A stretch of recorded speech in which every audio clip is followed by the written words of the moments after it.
This is the Extratime.com League of Ireland Voice Notes podcast. I'm Oisin Langan, coming to you from Richmond Park, where St. Pat's got a 1-0 victory against Drogheda. More on this shortly. We'll also be going around the grounds and doing a roundup of everything. But first, let's go to Daly Mount Park, where it finished Bohemians 1, Shamrock Rovers 1 in the Dublin derby.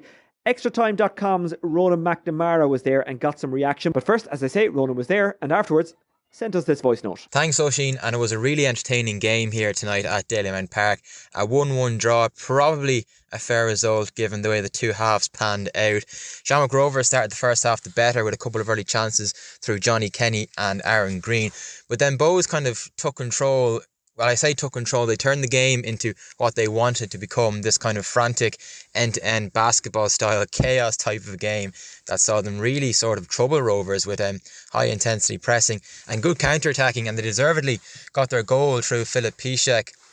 Leon Poe's goal kick headed straight back into the penalty area by Jordan Flores, and Akintunda, who looked to be a couple of yards offside, although there weren't too many appeals from the Shamrock Rovers players. He set up Piszczek, who one touch with his right and then slammed it into the roof of the net with his left. And honestly, Bohs should have been 2-0 up. Dale Rooney dinked one wide and Piszczek couldn't sort his feet out. I think he was only 7 or 8 yards out from goal.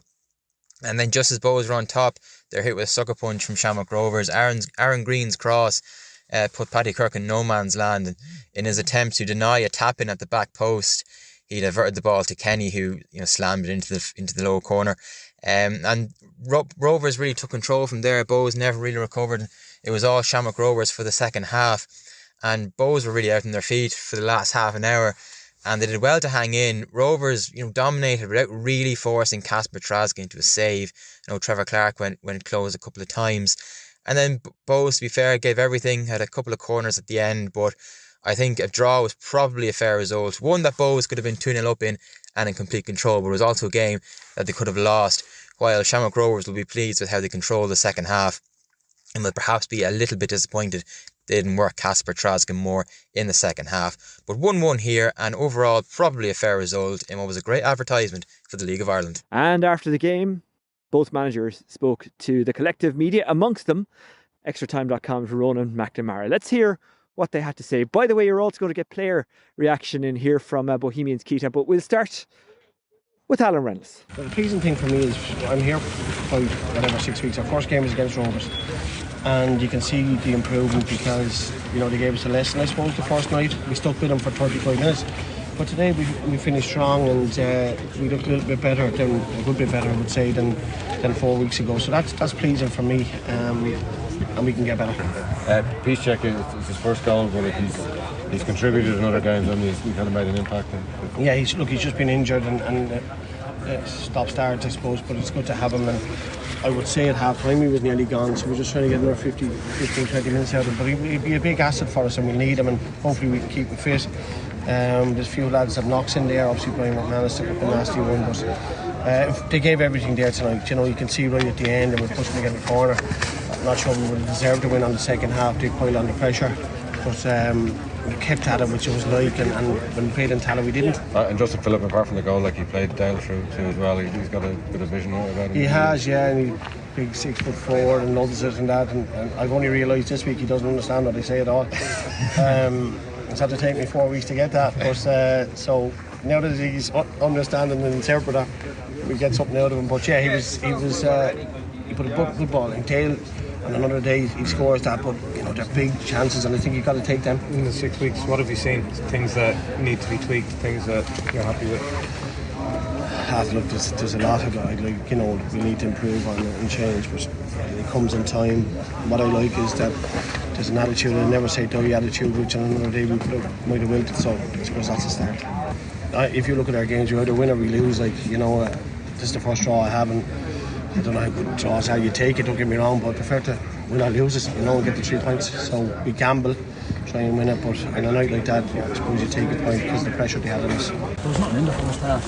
No team had control of the game. The second half completely dominated the game. I don't think they entered their box until the last few seconds with the corners. They completely dominated and should win the game. did you feel you could have created work that keeper a bit more than you did? Yeah, but look, I think that's people can look at that and say work the keeper, but you're talking there's things like getting blocks on the 6-yard line, there's little ones that go across the edge of the 6-yard box but they just get a touch on. So when you just look at it, the keeper had work to do, it doesn't tell a story of the domination we had and the chances we created.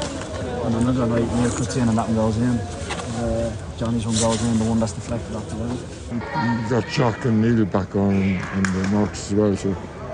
Yeah, it was good to get them, especially Jack. He's been out a long time, and then Neely came back and had a little setback, so it was great to get him on the pitch. He felt good, no issues afterwards. And same with Neil. Neil's been really quick, which has been good. And Marcus felt good as well. We didn't rush Marcus from Monday, so it was good to get him back on the pitch there and he feels good. So we're getting there next week. We should have a few more back as well, so we're getting there. How far off would Jack be from the start of the game? I don't know. It's going to depend on his lungs and match fitness. It's different training and running to playing out there and playing 90 minutes and intensity. It's completely different. So only time will tell. We'll try and build them up over the next few weeks. Thankfully, we've got a lot of games which allow us to do that. But hopefully on Monday we can get more minutes in from and just keep building and so he's ready obviously. And that was was that a calf issue late in pre-season? Yeah. Jack, sorry. We didn't know what it was, to be honest with you. That was the problem. It came from his back, down his knee, calf, and we had him everywhere. We had him to the main specialists in Europe, we've had him in London, we've had him everywhere, different clubs, and I was just trying to get the bottom of it, and it looks like we're there now. Yeah, it's just about building them back up now and getting them ready to go. It's a long season, it's only early, so take that time, build them and then get ready to go. Joined on the Extratime.com Voice Notes podcast by Aboubacar, Keita, and surrounded by our little fan club here. How have you found your life at Bow so far? No, I like it so far. I like it. I feel appreciated to be here, and the fans show they appreciate me. So we just got to get more results. So, yeah. How did you feel about the game tonight? It was one you could have won, but you dug in the second half too. Yeah, I feel like the first half we had more chances in the first half, and second half we fell defensively too early. But we're playing against a good team, and to come out 1-1 is a good result. You had a header cleared off the line as well in the first half, I think. It's one of them days, man. They just got digging and try to get the result at home. Yeah. And we go again on Monday. It's never easy, obviously, to lose a manager so early in the season. But how have you found it under Alan Reynolds? It's been one of them things, like you said. Like as a player, to come in and lose a coach early on, we all have dug in. And we've tried to help each other. We've tried to help the managers try to help us, and everybody's on the same page. Yeah, so it's been good. Like the first half performance, you had great intensity, good in the counter attack, lots of pressing, got the goal. Obviously, was that a sign of what you could be under the new manager? I think we've showed a couple of games where like we could be dominant and we could be on front foot in the games. And I just think we just have to carry that into second half and do it more. We have to do it more than 45 minutes. Yeah, you've become a bit of a cult hero here already with the USA chant. Yeah. Like I said, the fans appreciate me and I appreciate the fans, and I love the chant, to be honest. Good stuff, pleasure. Thanks very much. This is the Extratime.com League of Ireland Voice Notes podcast, and we've got a bit of a bonus. Barry Murphy, former Shamrock Rovers, Bohemians and St. Pats goalkeeper, is joining us. Barry, you watched Shamrock Rovers against Bohemians, a 1-1 draw. Well, I should say Bohemians against Shamrock Rovers, as it was on in Daly Mount. Obviously, I didn't see it, so I'm completely relying on your description here. Would you say first half good, second half okay? Yeah, first half is excellent. Both teams tried to get it down and play. Bows really went after Rovers. But yeah, Rovers kind of played. It's an odd kind of formation. They went with kind of a 3-4-2-1 with Byrne, similar to Friday, kind of going in, playing off the striker, kind of floating in there. They all kind of played in half positions, Rovers, and really caught Bows out. Couldn't get to grips with it at all. Aaron Green's kind of playing in a number 10 role. Centre half didn't really know what to do with him, to go in after him or track his money. They ended up kind of doing half of both, and Rovers were slicing them apart kind of first 10 minutes, and Aaron Green got in and forced Treacy into a really good save. But Alan Reynolds, just to be fair to him, he saw it and changed it kind of fairly immediately. He got to move Madison into the middle to make up the numbers for Flores and stop Rovers getting on the ball. And Bows kind of grew into it then and got their opening goal. Talk me through the goals. Yeah, it was a strange one. The camera kind of missed. I think it was a ball back from Lopez to Poles. it's a poor enough clearance from a distance wise. It's not too bad, but it's low. And Flores headed back. Rovers just didn't get up at all. Dan Cleary, I think, is the man that played him on side, just inside the box. The ball comes back in. Akintunde and Piszczek couldn't believe the space really they had. They were both in the box 2v1. Akintunde plays the ball through Lopez's leg, and Piszczek slams it into the roof of the net. And you're waiting for the flag to go up, but it just never did. And you see it back in the replay. Darren Cleary tries to step up at the last minute, realising how deep he was, and doesn't do it in time, and plays him on. And yeah, just a minute later, they should have been 2 up. Piszczek slots Rooney in, and he kind of 1-on-1 tries to dink it over poles, and maybe the slot was on, and yeah, sticks it wide, and it was a great chance. But yeah, they both kind of scored, and the other was in the ascendancy. Madison got stuck onto the wing back. And Rovers kind of, it was a little ploy from theirs. Mills kind of got sucked all the way out to deal with Green on the wing, and he left 2v2 in the middle. Nugent broke on the left, slotted it back to Darren Green, who slid it across the box. And to be fair, they tried to deal with it at the back. Bows were they just couldn't get a clear enough clearance on it, and it fell to Johnny Kenny, who slotted it home. And yeah, it was kind of deserved equaliser for Rovers. Was the draw a fair result? Do you think both managers in some ways will be happy with it? Yeah, I think so. Listen, Rovers pushed second half and had all the possession, but didn't really create any big chances. There was nothing kind of really in the second half. It turned into a sloppy kind of derby where nobody's kind of looking to lose it. And listen, Rovers brought on Farrugia and Jack Byrne with about 10 minutes to go. They're down another 2 players by the looks of it. Darragh Burns and Dylan Watts came off injured, so swapping 2 for 2 there really in terms of injuries. But a couple of chances, Jack Byrne slid in a couple of balls, but nothing clear cut really. And yeah, a draw was a fair result in the end. Was it just me, or was this kind of like just a normal game? It wasn't hyped like a Dublin derby. You and I tried our best on Monday night's podcast. Yeah. I don't think it worked, Barry. Maybe it's to do with the fact that this was the first Dublin derby that I can remember in a while that wasn't on Virgin or RTE, or maybe there's just too many Dublin derbies. I don't know. Killian, I want to get the name right. Killian 2M, I think he's called on Twitter. The guy who puts up all the really cool old videos. Bohemian supporter made it. He made a great point actually that now everything is kind of being built up as a derby or there's something at stake game. So maybe it's less than this, which isn't necessarily the worst thing. Like watching it, did you feel like you were watching Bohs against Rovers, or could it have been any other teams if you didn't know who they were, or if the two teams were in different jerseys? It lacked intensity or something for some reason. Listen, Bohs scored and the flares went off, and you think, oh, this is it, like it's a proper derby. But then it was Bohs are kind of back to the wall, killed the atmosphere a little bit. Then the Jody was fairly quiet from then on, and it's hard to hear the Rovers fans and see them obviously from the gantries there, the camera angles there, and the Rovers fans are in that new mono stand underneath it. So you'd usually see them behind the goal at the school end, and it just takes away from it a little bit. You could do it with obviously the 2 cameras, but yeah, it was a bit of a muted build up. Obviously, the League of Ireland kind of marketing team were trying to do their best to build it up with the tweets and things, but when it's not on TV and it's not getting that exposure, it's just, I suppose it is kind of every 9 or 10 weeks you get in the derby, so it does take a little bit away from it. Whereas, anywhere else would be you get 2 of them a year, but there's so many teams in Dublin now that everyone's trying to hype up their own version of the derby, really. And I don't think it's a bad thing because there are other good clubs, so there are other standout games. It was just an observation that I was going to say I made. I didn't. I copied it from Killian on Twitter. Just before I let you go, for Alan Reynolds, this is a huge result because he's not there that long. He referenced in the audio that we played from his post-match interview that when you compare how they performed in his first game, which was away to Rovers, to last night, he must be quite a happy man with the results, a 1-1 draw. And by the sounds of it, a decent enough performance. Yeah, it was. It was a real kind of evolution in the side. Tactically, I think they just looked like they are a bit more self-aware and knew what they were doing. And then, listen, Alan showed all his nous and know-how and experience in the game, and he saw that it was going wrong in the first 20 minutes. And to be fair, if the change wasn't made, they were going to concede again. There was really chances that were falling to Rovers at that stage, and he made that. He brought Madison in and doubled up with Flores, stopped that kind of little gaps that Aaron Green was finding himself in with Dylan Watson. Darragh Burns closed that gap, and that made all the difference. So that's the evolution of the team and what he really brings to it.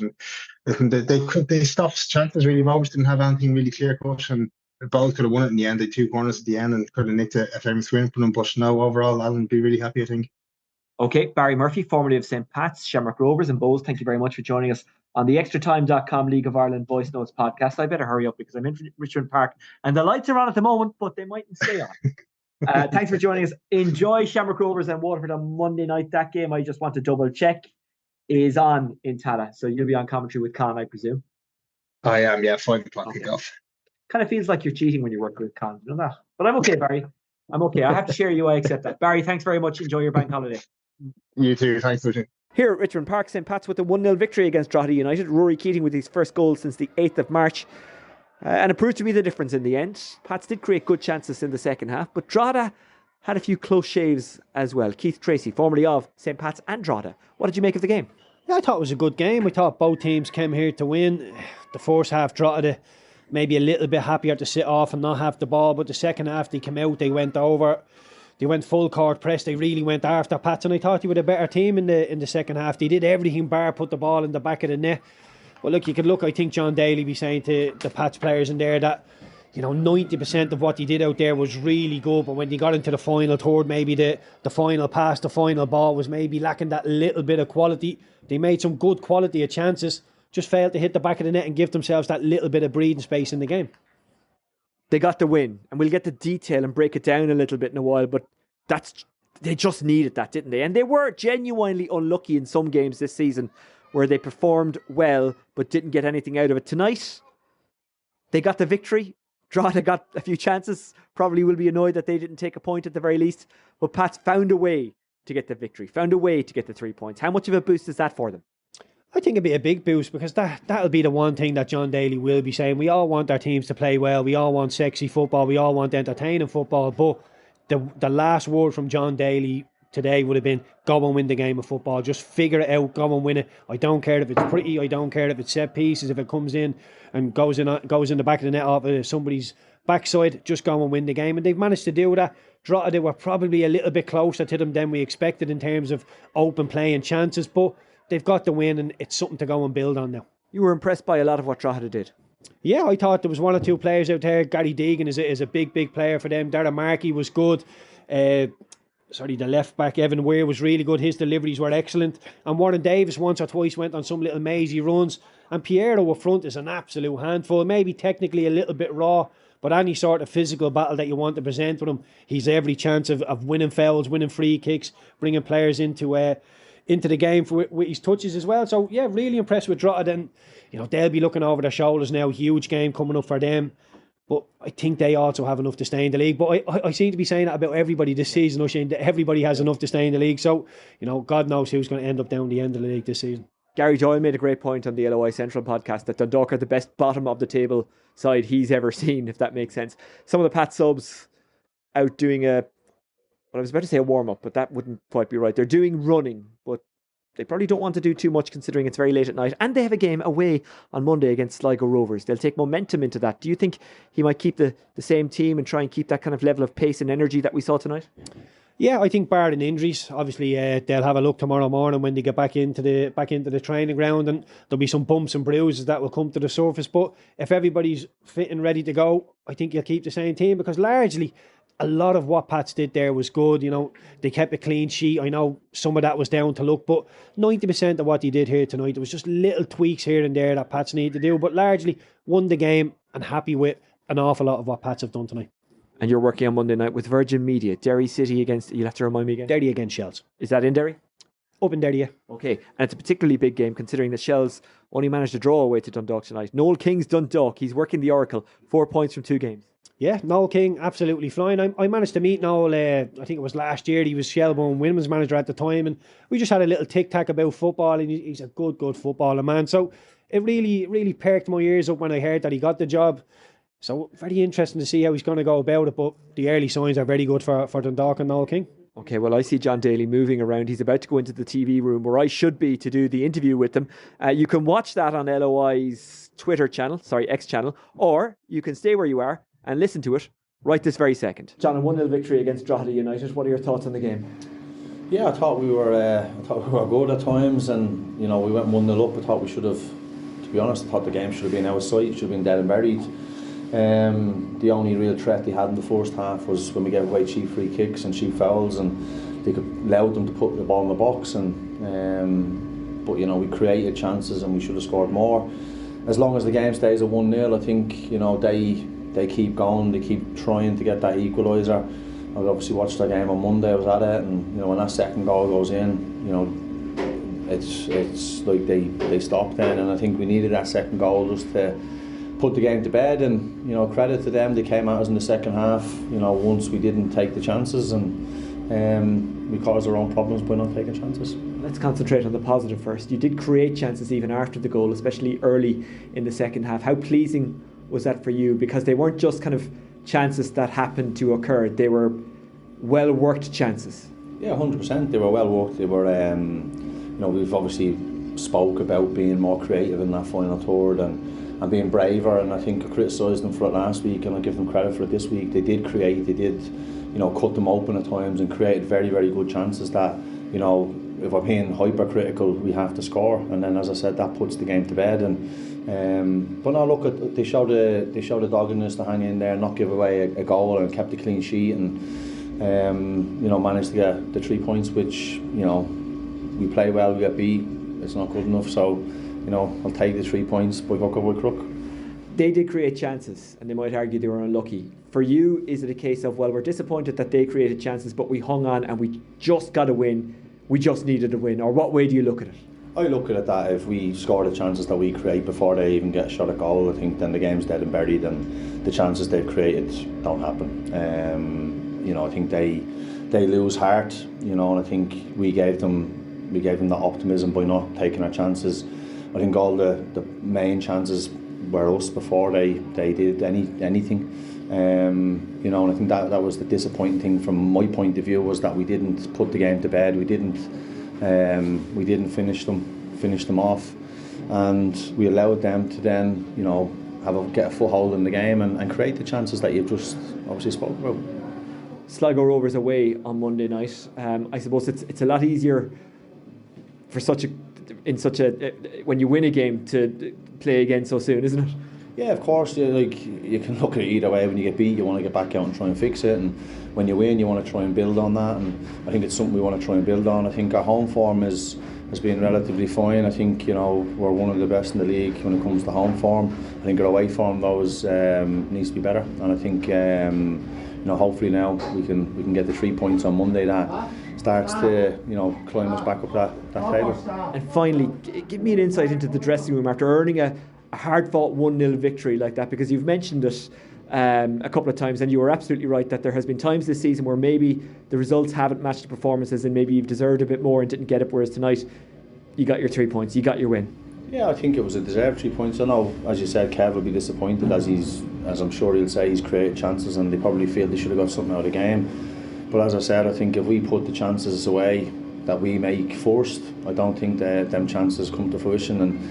But that's football. You don't take your chances. You give teams opportunities. You give them that feeling of that they can get something out of the game. I think it's important that we learn from that, and we're more ruthless now going forward. I mentioned that before the game about being ruthless, and I think it's important that we learn from that, because that would have been a big slip up had we not got the 3 points tonight.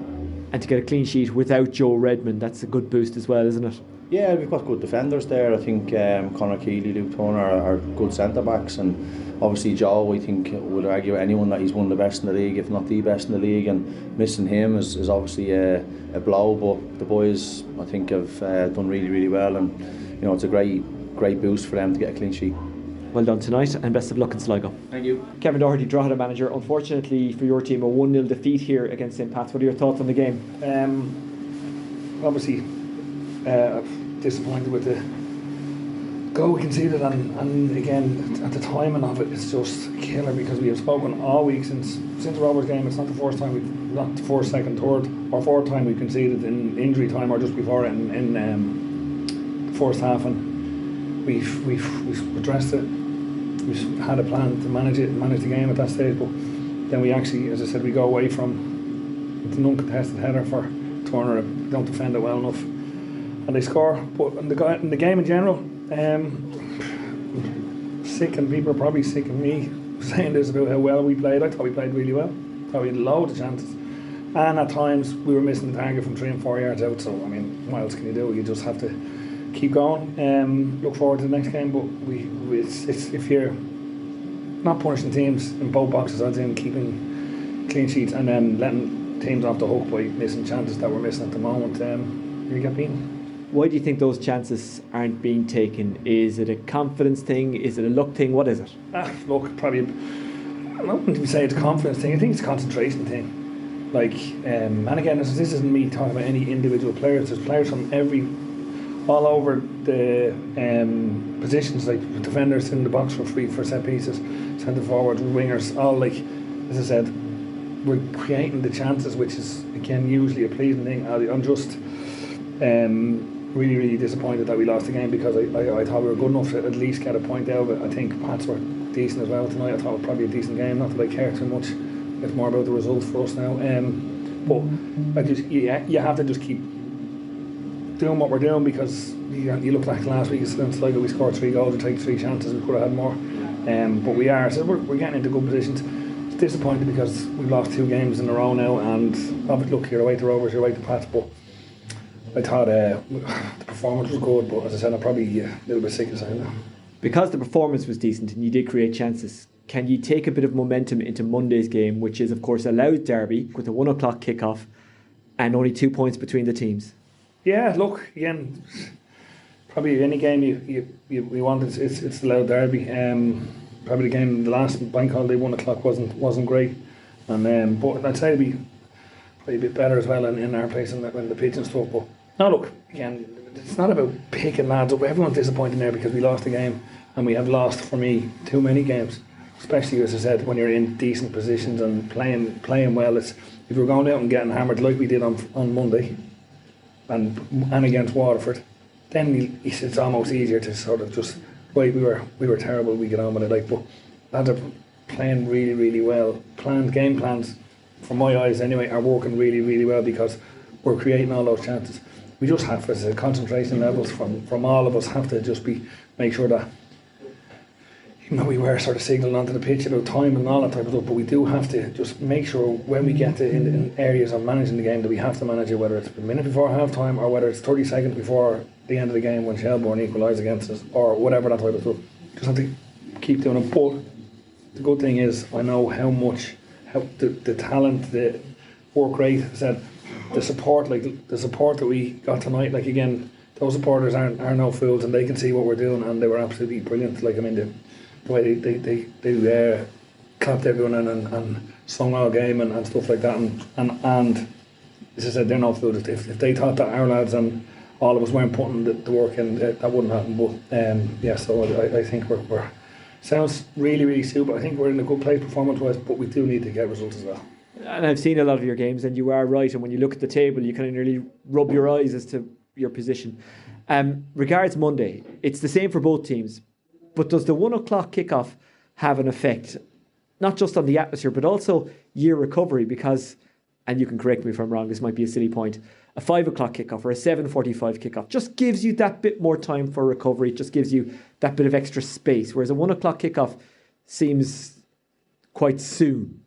Yeah, and it was the same the last time in the last Louth derby, but again, it is the same for both teams. Yeah. So, yeah, of course, it's a less recovery time, but again, good fit lads. We can look at the squad. We can look and see who's fitting, and even injury wise or freshness wise, we might look to change up a little bit. But again, if you're basing on performance, it'll be going very similar. So, look, as I said, it is the same for both. I know it's a real boring cliche, but it is the same for both teams, and we'll come into the game, as I said, taking a bit of momentum from the good performance, but they'll come into the game after probably the draw with the league leaders tonight. So we just, as I said, the game we can really look forward to. 1 o'clock, I think, in fairness, the last game in Oriel was 1 o'clock, and it was a really good atmosphere as well, so I imagine it'll be the same again.